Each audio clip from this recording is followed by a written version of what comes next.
আসসালামু আলাইকুম। দর্শক, প্রধান উপদেষ্টা ডক্টর মোহাম্মদ ইউনূসের সাথে বিএনপির ভারপ্রাপ্ত চেয়ারম্যান তারেক রহমানের যে বৈঠক হয় লন্ডনে, তারপর যৌথ ঘোষণা হয়। অর্থাৎ সরকারের পক্ষ থেকে এবং বিএনপির পক্ষ থেকে যৌথ ঘোষণা হয়।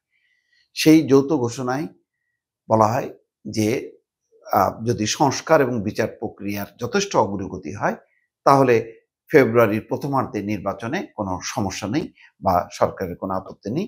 সরকার সেই ব্যাপারে আগ্রহী। এর পরপরই রাজনৈতিক মহলে চাঞ্চল্য তৈরি হয়। অধিকাংশ রাজনৈতিক দল এটিকে সাধুবাদ জানালেও কয়েকটি রাজনৈতিক দল, তার মধ্যে অন্যতম জামাত ইসলাম, এনসিপি, ইসলামী শাসনতন্ত্র আন্দোলন এবং ইসলামী আন্দোলন বাংলাদেশ, তারা তাদের আপত্তি নেই ফেব্রুয়ারির ব্যাপারে, কিন্তু একটি দলের সাথে কেন যৌথ ঘোষণা করা হলো তাদেরকে বাদ দিয়ে, এই ব্যাপারে তারা গোস্বা করেছে এবং তারা প্রতিক্রিয়া জানিয়েছে। সালাউদ্দিন আহমেদ, দলের স্থায়ী কমিটির সদস্য, তিনি প্রতিক্রিয়া দিয়েছেন। বলছেন যে ফেব্রুয়ারির প্রথমার্ধে নির্বাচন জামাতের আমিরের দৃষ্টিভঙ্গির সঙ্গে সামঞ্জস্যপূর্ণ। আমি আগেই বলেছিলাম, জামাতের আমির বা জামাতের নেতারা কিন্তু এক এক সময় এক এক রকম ডেট বলেছেন। তারা বলেছেন যে প্রথমে বলেছেন ডিসেম্বরে হলেও তাদের কোনো সমস্যা নেই। তারপরে খুব সুনির্দিষ্টভাবে দুটি সময়ের কথা বলেছে। একটা হলো যে রমজানের আগে এম এই এটা হওয়াটা বাঞ্ছনীয়।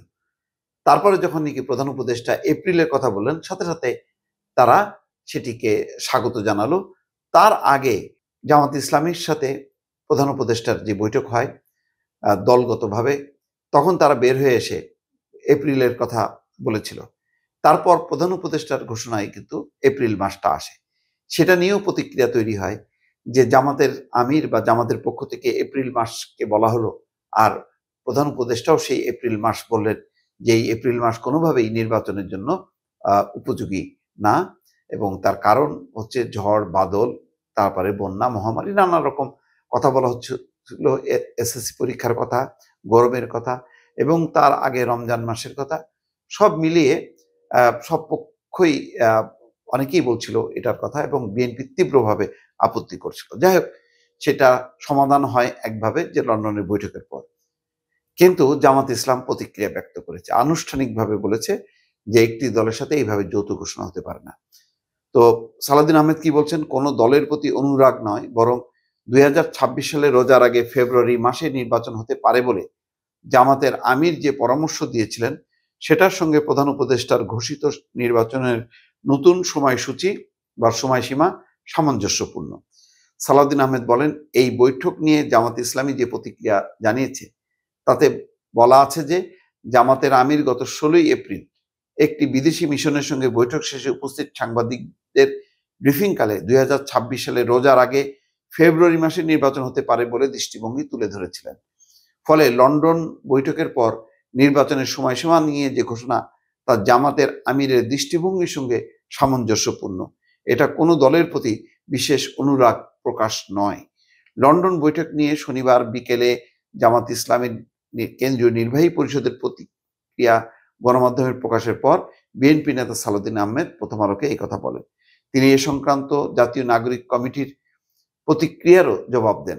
গতকাল শুক্রবার লন্ডনে অন্তর্বর্তী সরকারের প্রধান উপদেষ্টা ডক্টর মোহাম্মদ ইউনূসের সঙ্গে বিএনপির ভারপ্রাপ্ত চেয়ারম্যান তারেক রহমানের বৈঠক হয়। বৈঠক শেষে যৌথ ঘোষণায় বলা হয়, সব প্রস্তুতি সম্পন্ন করা গেলে আগামী বছরের রমজান মাসের আগে অর্থাৎ ফেব্রুয়ারির প্রথমার্ধে নির্বাচন হতে পারে।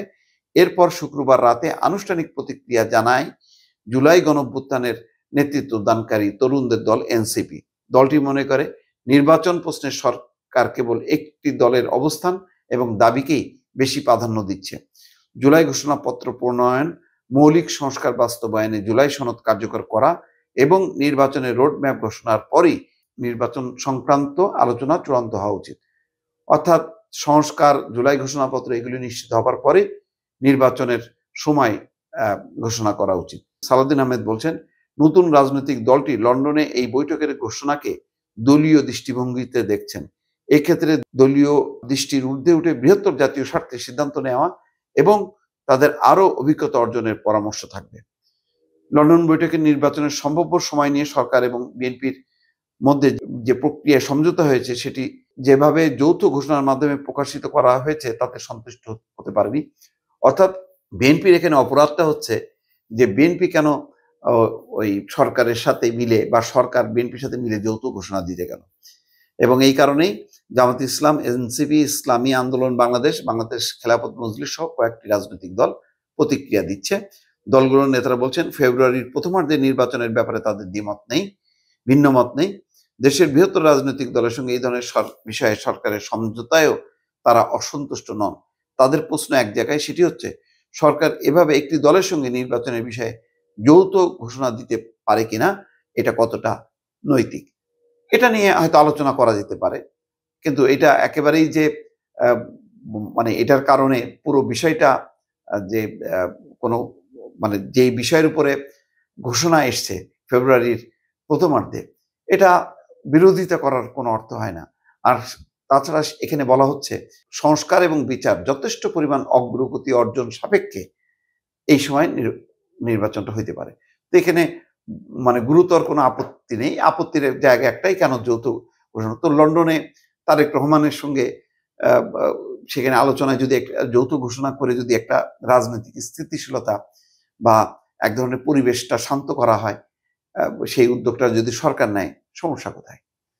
দর্শক ভালো থাকবেন। আল্লাহ হাফেজ।